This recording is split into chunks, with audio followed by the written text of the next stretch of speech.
ఈరోజైతే సగం ఎమోషనల్, సగం ఫన్నీగా ఉంది స్టోరీ మొత్తం. అయితే ఈరోజు ఏం జరిగిందనేది నేను సింపుల్గా షార్ట్కట్లో చెప్తాను. డైలీ అప్డేట్స్ కోసం అయితే సబ్స్క్రైబ్ చేసుకోండి. ఇంట్లో పెద్ద గొడవ జరుగుతుంది కదా, సో అందరూ కూడా చాలా బాధపడుతూ ఉంటారు. వల్లి మాత్రం చాలా హ్యాపీగా ఫీల్ అవుతూ ఉంటుంది. భాగ్యం మాత్రం సుకన్యాన్ని తిడుతూ ఉంటుంది.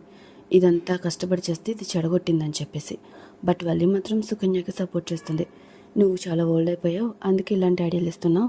ఈ జనరేషన్ తగ్గట్టుగా మేము ఆలోచించుకొని మేము ప్లాన్ చేసుకుంటామని చెప్పేసి వల్లి అంటుంది. రేపటి నుంచి నర్మదాకి చుక్కలు చూపిస్తాను అని అనుకుంటూ ఉంటుంది. ఇక నైట్ అవుతుంది కదా, ఎవరు అయితే నిద్రపోరు, అందరూ చాలా బాధపడుతూ ఉంటారు. రామరాజు అయితే పగిలిపోయిన బొమ్మలు చూసి తన ఫ్యామిలీని తలుచుకొని, ఇంకా ఎదురింటి వాళ్ళు అన్న మాటలను తలుచుకొని చాలా ఏడుస్తూ ఉంటాడు. తన వైఫ్ వచ్చి ఓదార్స్తూ ఉంటుంది. అలాగే ప్రేమ కూడా బాధపడుతూ ఉంటుంది. నర్మదకి ఇంట్లో ఉన్నందుకు హ్యాపీగా ఫీల్ అవ్వాలా, లేకపోతే వేరుగా ఉంటున్నందుకు బాధపడాలా అర్థం కావట్లేదని. అయితే ధీరజ్ ధైర్యం చెప్తాడు. త్వరలోనే ఆ గీతనే కాదు, మనసులో ఏర్పడిన గీతను కూడా చెరిపేస్తాను అని చెప్పేసి అంటూ ఉంటాడు ధీరజ్. ఇక నర్మద కూడా సాగర్తో గొడవ పడుతుంది. భర్త అన్న ఒకే ఒక్క కారణంతో కొట్టకుండా ఉండిపోతున్నాను, లేకపోతే నీ చెంప పగలగొట్టాలని ఉంది అని నర్మద అంటుంది.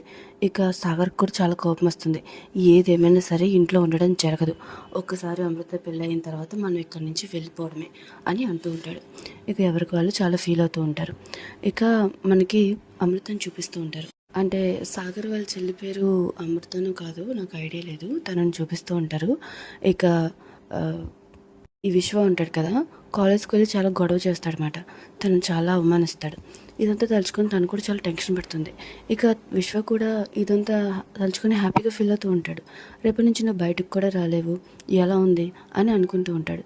ఇక అమృత ఏమో అనుకుంటూ ఉంటుంది, ఈ విషయం ఇంట్లో తెలిస్తే చాలా పెద్ద గొడవ అవుతుంది, ఈ విశ్వకిని చంపేస్తారు అని చెప్పేసి. ఒకసారి అమ్మాయి పేరేంటో నాకు కామెంట్ చేయండి ఎవరికైనా తెలిస్తే. ఇక నెక్స్ట్ అయితే తెల్లవారుతుంది. వేదవతి ఏమో గీతకి ఒకవైపు, అలాగే నర్మద ఏమో గీతకి ఇంకొక వైపు కూర్చొని ఒకరి ముఖంకులు చూసుకుంటూ ఉంటారు. నిన్న జరిగిన దానికి మాట్లాడుకుంటూ ఉంటారు. అయితే మీ ఆయన అంత మొండిగా ఉన్నాడని నర్మద అంటుంది.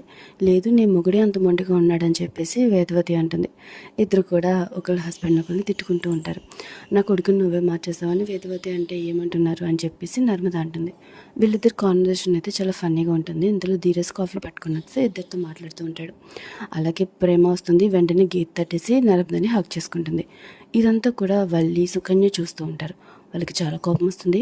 వెంటనే వల్లి వచ్చి ఇలా ప్రేమ గీత తట్టడం నా సాగర్ చూశాడు అంటే మళ్ళీ పెద్ద గొడవ చేస్తాడు, మళ్ళీ మావయ్య గారిని అవమానిస్తాడు అని చెప్పి కావాలని ఏదో ఒకటి అంటూ ఉంటుంది. అదే టైంలో ఒకరికి రామరాజు వస్తాడు. తను చెప్పింది నిజమే కదా, ఎవరో కూడా గీత తట్టి వెళ్ళొద్దు, నేను ఇంకా మాటలు పడలేను అని అంటాడు. ఇక ఆ మాటలకి వల్లి అయితే క్లాప్స్ కొడుతుంది. నర్మద ఇదంతా చూసి నాకెందుకు నువ్వు ఇదంతా కావాలని చేస్తున్నావు అనిపిస్తుంది, ఏదైనా తెలియని అప్పుడు ఉంటుంది నీకు అని నర్మద అంటుంది. జాగ్రత్త వదిన, నర్మద వదిన ఎంత మంచిదో అంత రాకాస్ కూడా, జాగ్రత్తగా ఉండు అని ధీరజ్ అంటాడు.